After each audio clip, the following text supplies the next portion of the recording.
Welcome to the Half-Blood Report. Here we discuss Percy Jackson news, interviews, and all things Riordan. I'm Samuel, your co-host. And I'm Diego, your other co-host. Later on the podcast, we're going to be reviewing the Shadow Crosser. Yes, it's been pretty delayed Riordan review, but there was a TV show announcement.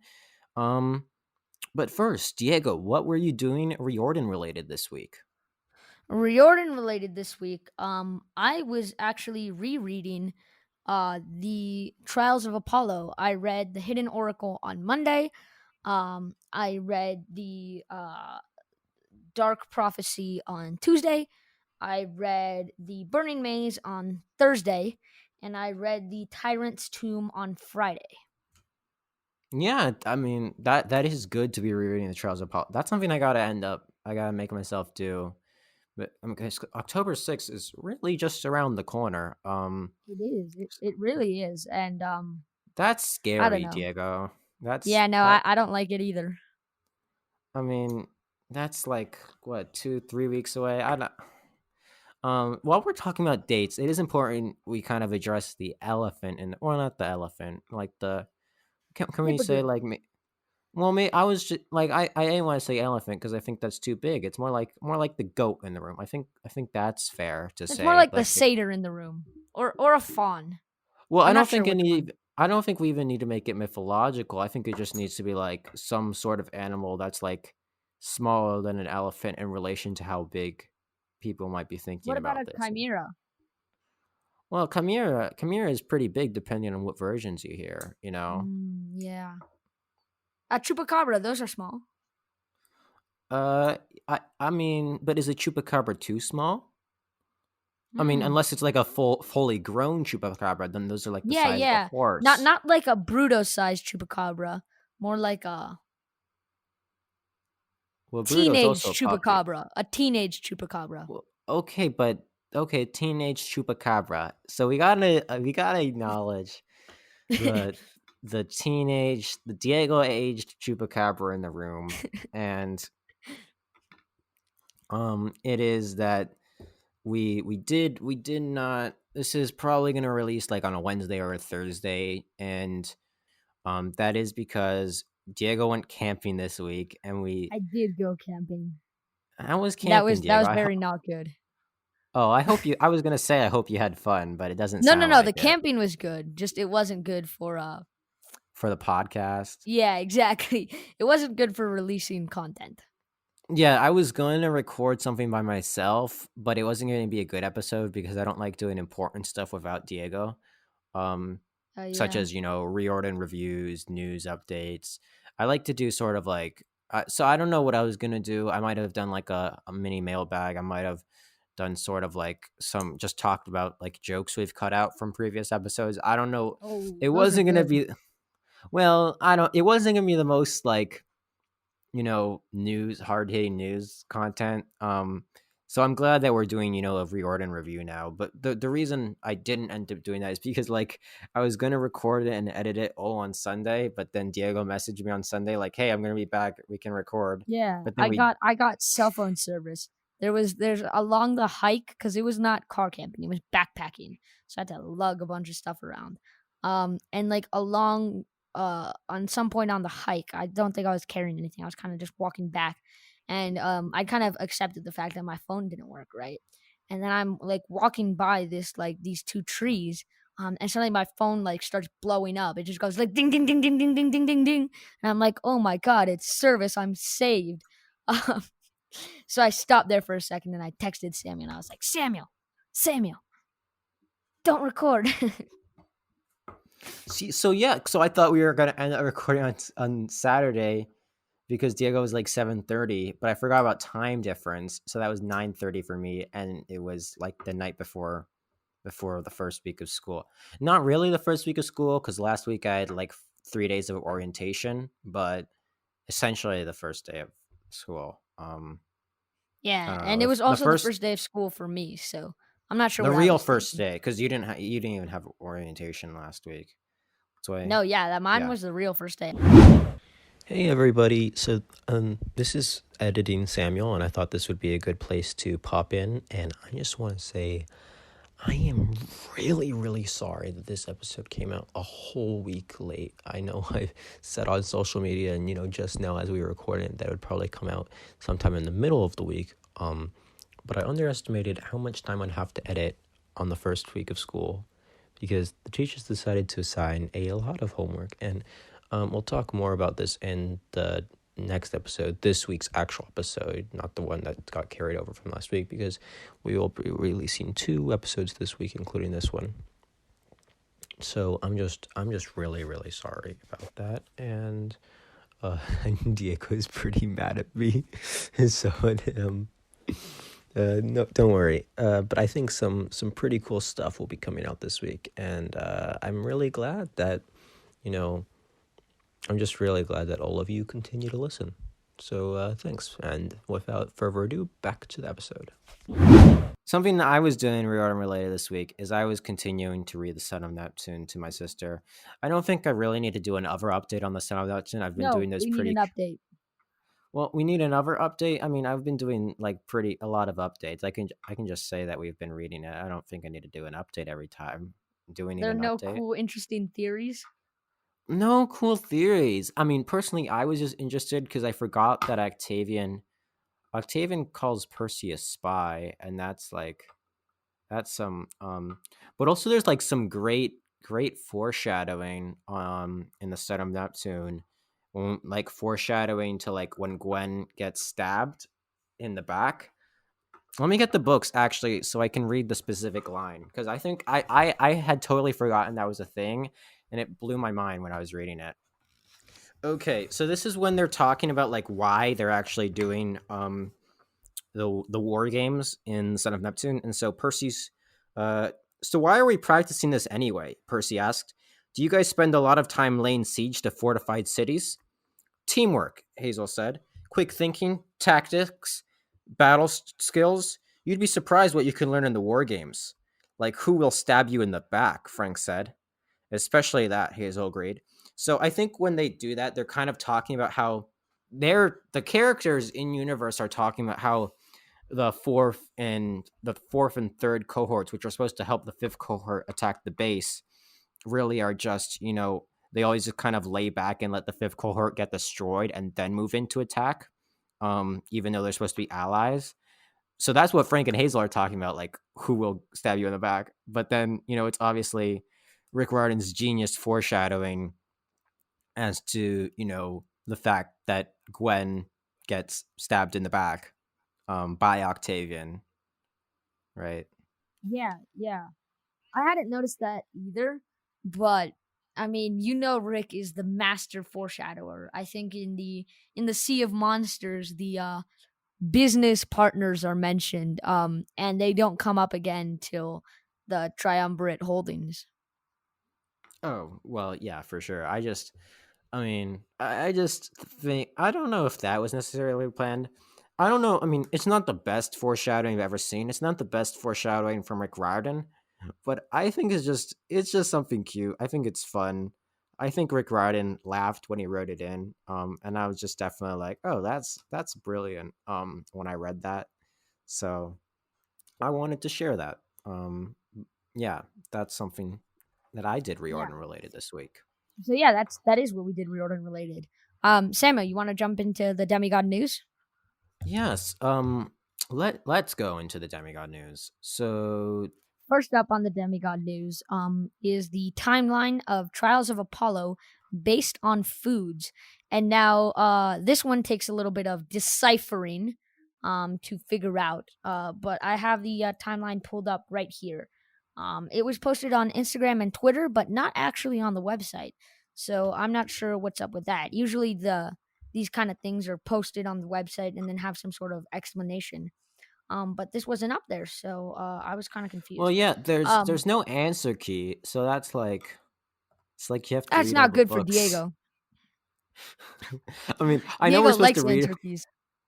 but I feel you have to actually read all the books with this in mind, like almost you're doing a scavenger hunt, because I don't think anyone can like have read all the books and just remember all of these foods, because you got 1 2 3 4 5 6 7 8 9 10 11 12 13 14 15 16 17 17 food items here, and you're supposed to know like where they come from in the books.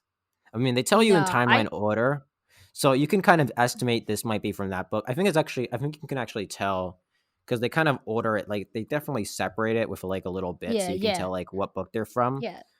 Let me But let me it's let me give it a shot, and then you can kind of well, fill in can I what I can I missed. try, because I think I want to try first, if you Okay, don't okay, mind. okay. Go, go, go.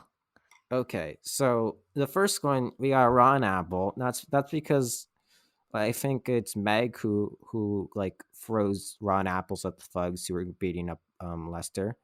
And we got a chocolate chip cookie, Sally. It's not blue though, so that's kind of that's upsetting. And we got a hot dog. So after the hot dog there are peaches, and I know where the peaches are from. You just skipped right over the hot dog. Well, no, I'm just because I know the peaches are like not that much far after in the book. They're like immediately after, almost immediately after the cookies. So I don't know where the hot dogs are coming in, because I know where the peaches come in, and I don't know how the hot dogs can come before the peaches. Yeah, I'm So kind of confused there. We gotta come back to that one. Keep well, going, Samuel. do you know where the hot dogs like have? Can you just even remember hot dogs in the books entirely? Because I do not remember hot dogs. I think it's maybe possible that they had hot dogs, like after they left Sally's, but that would make I no don't. sense because they just No, ate I seven don't. layer dip. I definitely don't remember. Maybe the peaches refers to like when Peaches shows up later in the book, and the hot dogs is something they had at Camp Half Blood. Yeah, But maybe. I feel like Peaches showed up before the hot dog, so that's not. If this is all about the timeline, I'm like getting mad here. Yeah, it's a Cheese, bit strange. cheese in the Dark Prophecy, Diego. Tell me. Cheese in the Dark Prophecy.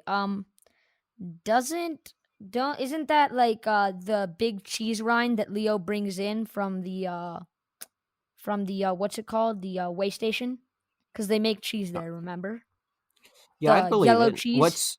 Are those? I don't even know what that image is. Are those like tater tots afterwards? Yeah, I think those are the griffin tots that they feed the griffins. Yeah, they no. Well, it wasn't. Was it griffins or ostriches? Because I think there No, was no, they something fed it to the griffins to escape from the I yeah, ostriches to or something. escape from no to escape from the cornhusker So Lystries. so we got eggs. That is that because the griffins laid eggs, or Maybe. no? And then we have burritos. Are those burritos? I have no idea what those are. I could not tell you These for the are life of okay. me. Listen, these are really small images, people. Like Yeah, they that's what I'm saying. They should have posted it on Read Riordan because I was like, because then you got the um, higher definition. You got the yeah, I got the increased definition. I got the little bit of explanation, and it's also larger.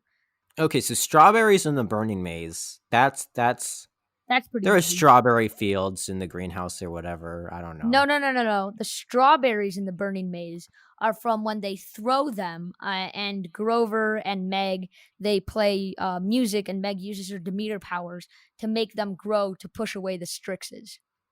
Okay, yeah, that what you said, Diego. Um, we got chicken wings. That's because they eat chicken wings in the book. Samuel, you have to be more specific than that. L- Listen, you reread this week, and I did not. So I can't even get the chicken wing. Honestly, I don't know where that comes from. donuts. I mean, it's in California, and California is like a pretty donut heavy place. It's like donuts are like the bagels of the West Coast. So Yeah, I don't know. Maybe I want to say maybe they saw it on the ship. maybe Piper gave him donuts because she's nice. Yeah, maybe something like that. No, I don't remember that. And then I don't know what this is. Are those the tacos they ate while looking at the yachts? I think they might be. I think those are the fish tacos that they didn't eat them. Or no, yes they did. Yeah, they ate them at the little cafe place. I think those are the fish tacos. Mhm.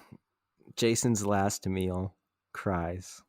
Wait, Samuel, that just made me so sad. I mean, it's not a bad thing to eat for your last meal. Yeah, I mean, they must have been good. He just ate them and then he was like, I don't even have to live anymore. No, he did not say that. He wanted to live longer. It was freaking Caligula. Caligula. I don't know why you corrected me, Diego. I said it right the first time.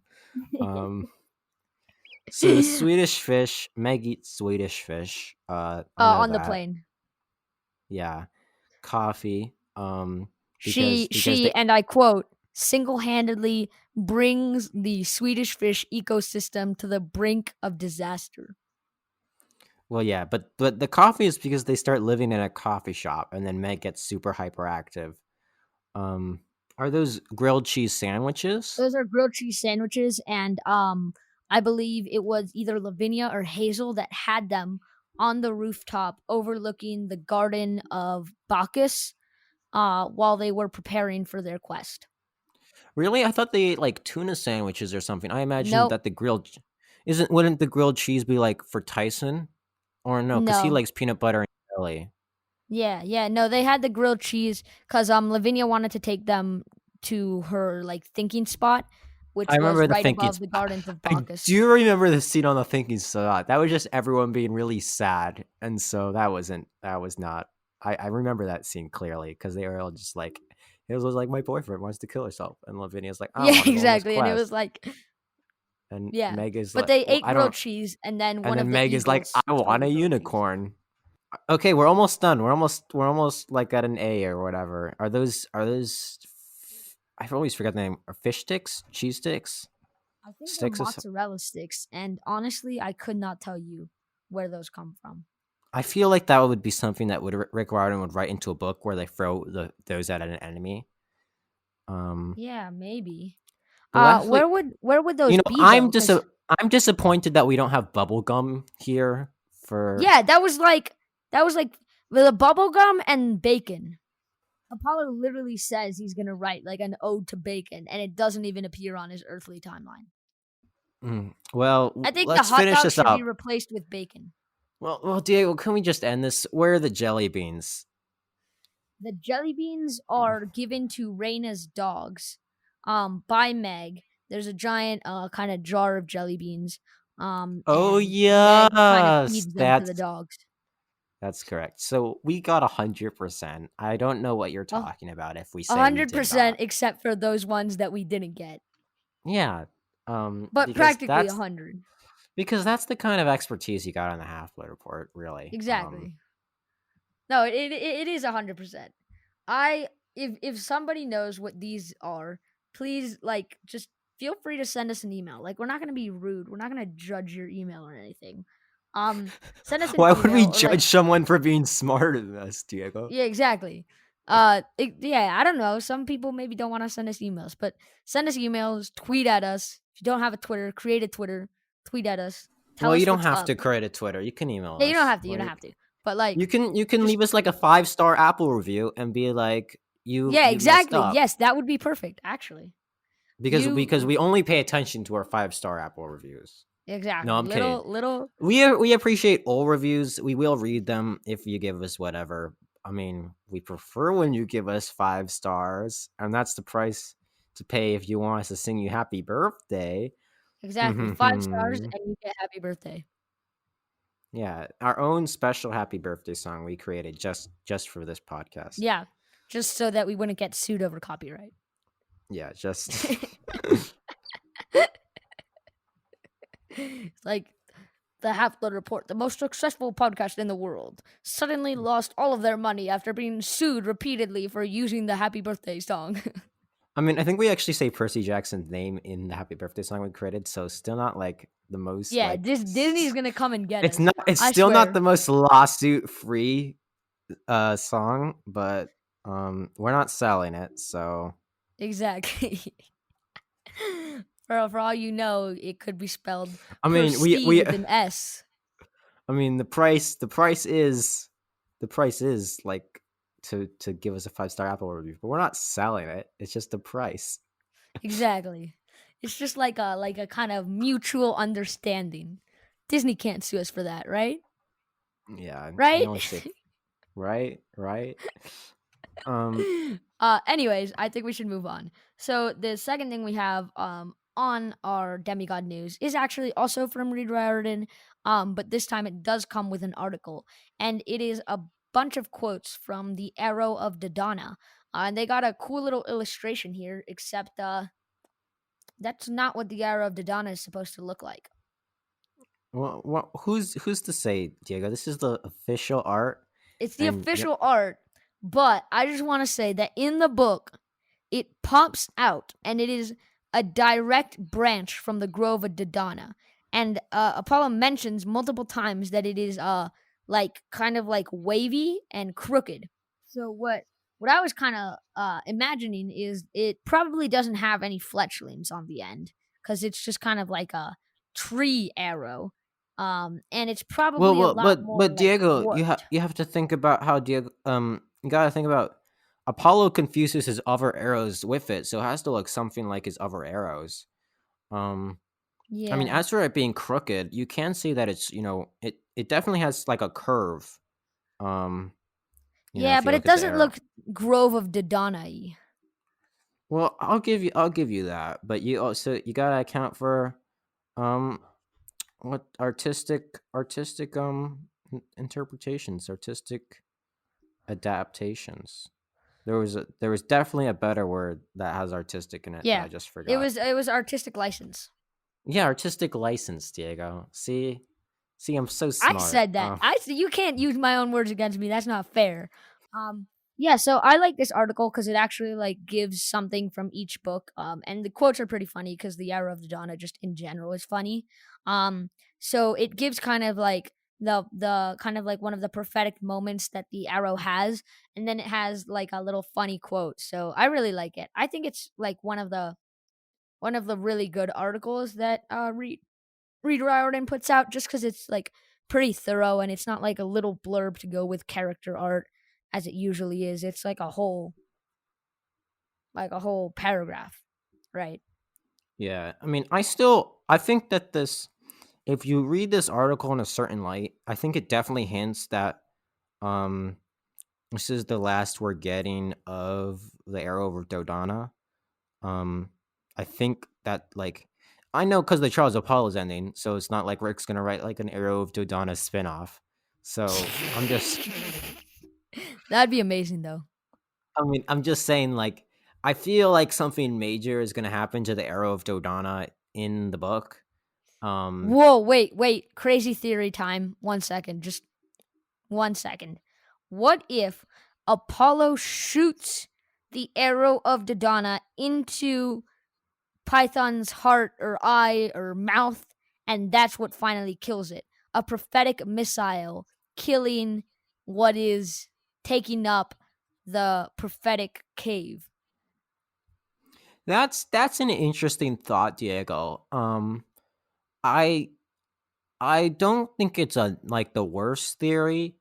Um, the reason I am gonna have to disagree with you there is just because um like Python is the biggest bad of the whole book. Like basically all we know about the Tower of Nero is that Nero is going to be revealed to be really bad and Python is going to be revealed to be much worse. So the fact that he's able to, just kill him with the arrow of Dodona will make it seem almost too easy. I think there's going to have to be many more sacrifices than just the arrow of Dodona to defeat Python, and I believe that I believe he's going to lose the arrow before that fight. I believe, and when I say lose, I mean it gets like snapped in half or whatever. Yeah, Shit. maybe Nero snaps it in half, or he shoots it at Nero, or something like that.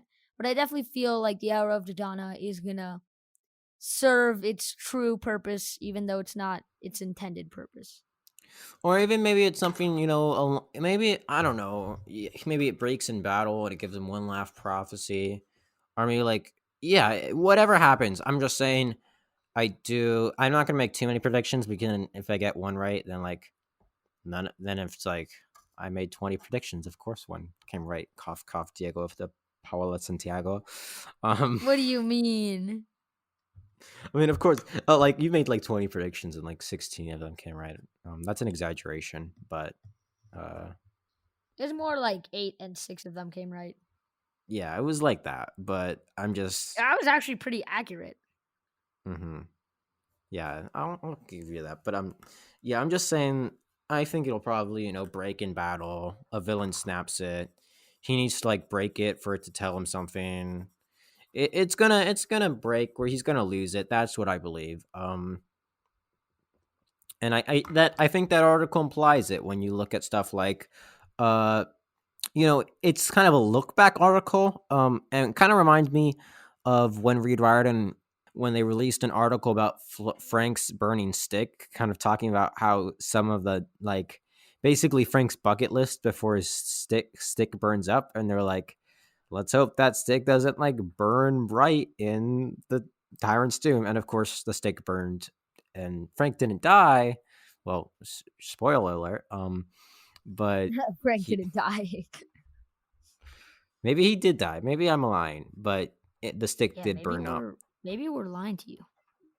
Maybe we're big fat liars, and you can't trust anything we say. Yeah, maybe Frank is dead.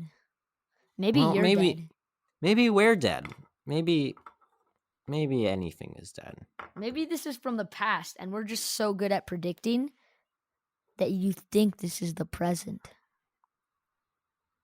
Yeah, you know what? Maybe Baby Yoda is in the book, right?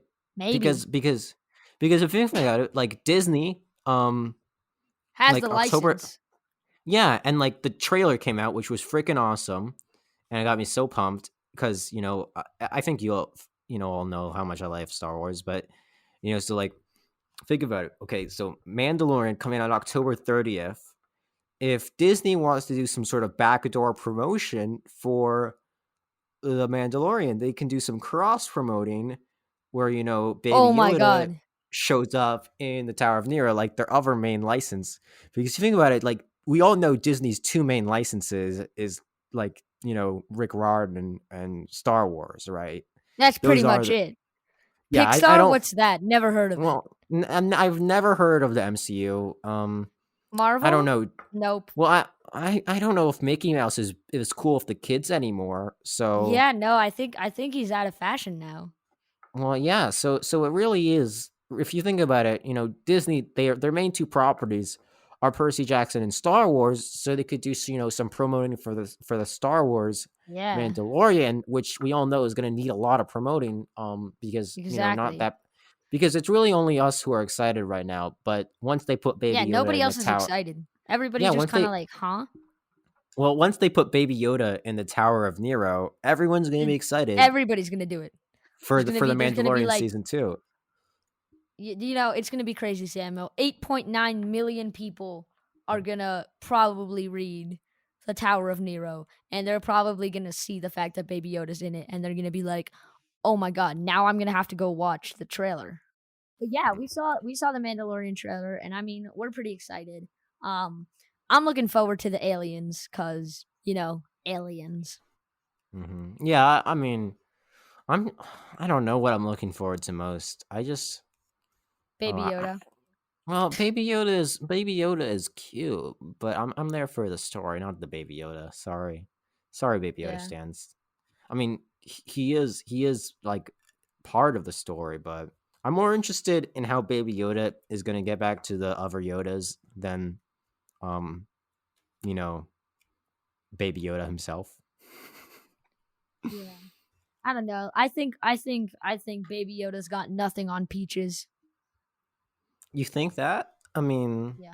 well, that's why they need to do the cross promotion in the Tower of Nero. So, like, Exactly, because then the most popular, Disney kind of cute baby thing will be able to merge with somewhat popular cute baby thing. and when you say the most popular, Peaches is the most popular. Yeah, Peaches is a Baby Yoda. I just heard about him today. Because I was at Walmart and I saw like so much um Peaches like merchandise and stuffed animals and whatnot. But there was nothing for Baby Yoda. That's a joke because I don't go to Walmart and they're selling Baby Yoda stuff, not Peaches. This whole part was a joke. Mandalorian's more popular than Tower of Nero, sadly, very sadly. Sadly, very sadly. Yeah, so let's move on to our next section. Riordan Review, the section in which we review either a recent Riordan book or a reread. And today's Riordan review is Shadow Crosser, or more appropriately, The Shadow Crosser, which is the conclusion to the Stormrunner trilogy. I don't know if it has a series name, so for now we're just going to be calling it the Stormrunner It is. trilogy. It is called. I don't know if it's called the Stormrunner trilogy. I know it is. I think it might be called the Stormrunner series. Essentially the same. The series name is just like something with the Stormrunner in it. It's either the Stormrunner series or the Stormrunner trilogy. I think they're essentially synonymous. I just don't know which is the official name. Let's talk Shadow Crosser, Samuel. What are your thoughts on the Shadow Crosser? I liked it. It was a good conclusion. To the series. Definitely sets up some other stuff. So it's not like a conclusion. In the way some ways, because there have to be loose ends if you're gonna have a spin-off. But Yeah. I also No, like there's that about it. I mean, it was. I like that how we kind of have the next generation. We're gonna have Ren's story with Marco. yeah, I think it's gonna be super cool to see like how it evolves, because obviously we have this giant promise from the calendar, that the calendar extracted from Ren. So Ren is gonna be owing a favor sometime soon, and kind of I believe the Throne of Sand is gonna be about what that favor is. Hmm. Yeah, I like But that. yeah, let's talk about it. What were some things that you like, Samuel? I guess I just really like how the book very quickly escalated into action and chases and whatnot, and information started to unravel. I think the other two books might have had slower starts, but this one really put us right in the story, and I liked that about it. I thought it was good to kind of end the trilogy off of a bang. Yeah, no, I thought that was good as well, because I was kind of having trouble remembering how exactly the Firekeeper ended. So when it just started off, it wasn't there was no like, hey, what was happening? It was kind of just like, okay, new thing, new stuff happening. Let's focus on this, right? And I thought that was really nice from Jennifer, because it just allowed me to like focus more on what was going on instead of having to like think about the minute details of the past book. Um, Also, I just want to start off with saying I was right about the twins, one being taller and one being shorter. Um, and them being kind of these two pretty powerful godborns who kind of like were together and stuff. And I also want to say that was kind But of but like a that half was right. that was not a prediction, Diego. That was something we got from the excerpt. He said, "I sensed a powerful Godborn," and like, oh, whoops, it was two Godborns. Yeah, yeah, no, but I predicted that they would be like, it was kind of like a half prediction, because it wasn't like perfect, but I kind of did predict that it would be like kind of like a brother and sister pair. But one thing that I did get spot on was the fact that the item that they were there with inside the antique store is an item that had the power to unlock anything. Did you predict that? I don't remember. I did predict that. Okay, I mean, if someone wants to go check and listen to the episode, and then you go do that. Listen to whatever episode we did our predictions for that. I mean, I'm just gonna say Diego predicted this because I trust him by now. Yeah, I mean, that's another thing you can email us about. You're like, Diego's a liar. Da da da Diego's a da liar. da. That is a very good email, because on this show, anything I say just goes. Uh, I mean, no. I do try to fact check you. Like I fact checked you because you weren't in high school, but now you're in high school, Diego. You're a high schooler now. How Yeah, does I that know. I feel? am a high schooler. Clap, clap, clap. I have started my first day of ninth grade, and Samuel can officially no longer say that about me. But back onto the Shadow Crosser. Some I liked how like kind of the relationships were wrapped up. And it was really interesting. I wasn't sure like kind of how this happened, because there wasn't much foreshadowing to it. But the fact that like Zane kissed Brooks in the past, and they did kiss. It's a thing. They almost did in the Firekeeper, but it didn't happen. But they did that in the past in like 1987 or something. And then supposedly, according to I'm not sure who, I forget the goddess exactly, but that kiss in the past intertwined their futures, which is why they were so attracted to each other in the present. Mm-hmm. Not sure if that's just a plot device or if it's like an actual thing. But I thought that was pretty interesting. And I liked how Hondo's story wrapped up um, Oh yeah, with I like Quinn that. kind of Quinn being engaged to I don't know whether it was Jordan or Bird, but then kind of Jordan slash Bird being like locked away, and Quinn finally being able to um get with Hondo and kind of live a happy life together. Quinn being free of this kind of like shackle that she had had most of her life, and Hondo being able to kind of like express himself without having to put up this like tough macho attitude. Yeah, that was especially because I don't think that's something. I think Hondo became like less comic relief as the series went on, and sort of more of sort of this heartwarming character that you're just really happy when his story ends. And that's something I liked about specifically the Shadowcrosser, but really the overall trilogy. Right, what happened to Hondo in the Shadowcrosser wouldn't work if it weren't for the like just kind of hilarious way he acted in the Stormrunner and the Firekeeper. Yeah, yeah. It kind of like as Jennifer kind of mentioned in the interview, these characters in the Stormrunner may have started off different, but definitely as the series progressed, they evolved and kind of like rounded themselves out. Um, and, and kind of I think Marco, as she had said, plays a very important role in the Shadow Crosser. And I'm not sure if he won my heart over as much, but I definitely have at least more respect for him. Mm-hmm. Yeah, I agree with that. That makes sense. What do you think is like one of the most interesting things from the Shadow Crosser that's going to be picked up in the Front of Sand? I think I think the I think the really big thing is going to be the promise, but I think something interesting that I definitely think might be picked up in the Throne of Sand is the fact that Wall Zane was kind of in the room with like the portals of time.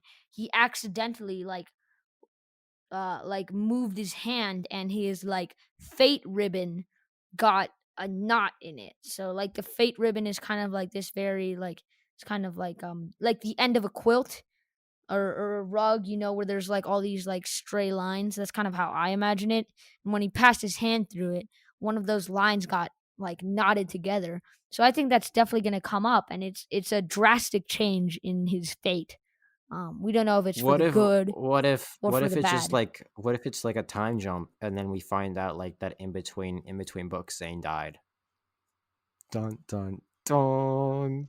That would be totally crazy. I don't think Jennifer would do us like that. No, I don't think it Um, would just be like, well, he messed up his knots and he's dead. So we're all at his yeah, funeral when this book picks up.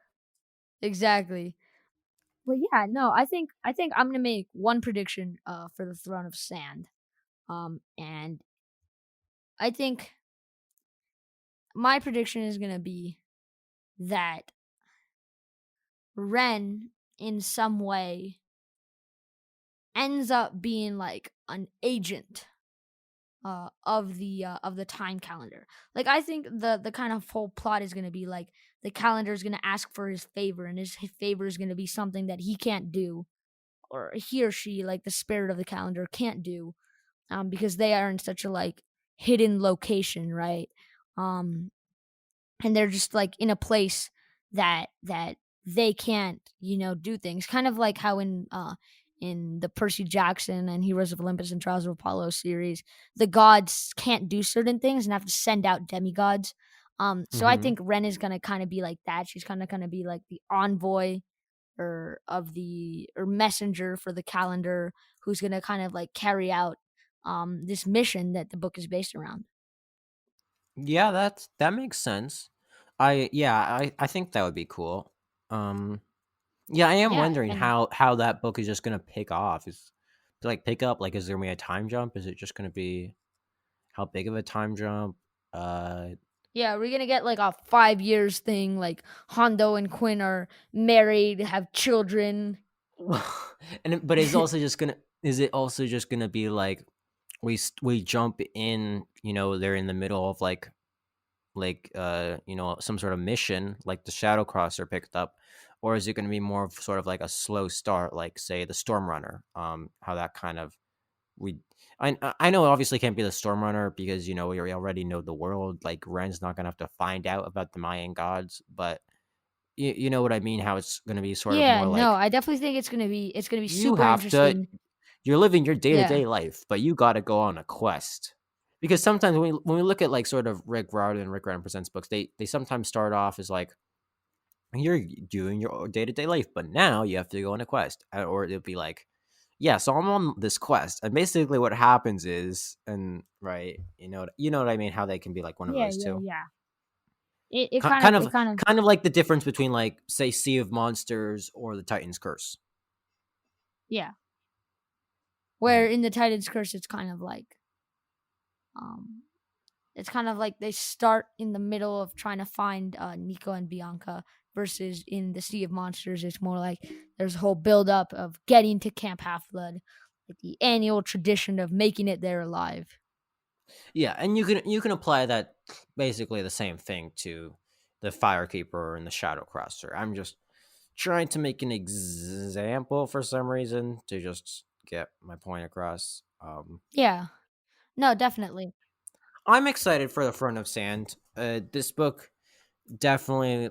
I don't know. I'm just kind of happy about the way everyone's story ended, whose story has ended. I'm just happy about that. Uh, I mean, if you haven't Yeah, read the book, there's a link in the description. definitely go Anything check it out. Yeah, anything, go check that out.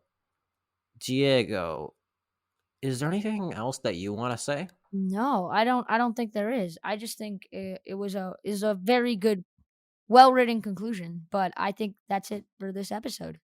Yeah, and again, I mean, Jen says she listens to our podcast. So, Jen, if you're listening, huge congratulations again on finishing a series and, writing just a good book. And that's it for this episode. Diego, how can someone contact the show? You can follow the show on Twitter at Half Report. You can also find us on Instagram at The Half Blood Report, or email the show at thehalfbloodreport@gmail.com. We also have a website, thehalfbloodreport.com. And please leave a review on Apple Podcasts. We read and respond to those on our seasonal mailbag episodes. And yes, one is happening in the fall. I promise you. It's the first month. So like It's just coming up. We have a lot of stuff sit. planned, but Yeah, I sit assure tight. you it shall happen. Like three books. Three books are coming out this month. So lots to talk about. But I promise we're making seasonal mailbag episodes. And they're gonna be good. It is happening. That said, though, it's time for credits. Our theme music is actually by me. I do our editing. My co-host here is Samuel, and I'm Diego. This is the Half Blood Report podcast, the only HBR that matters. Survive till next week.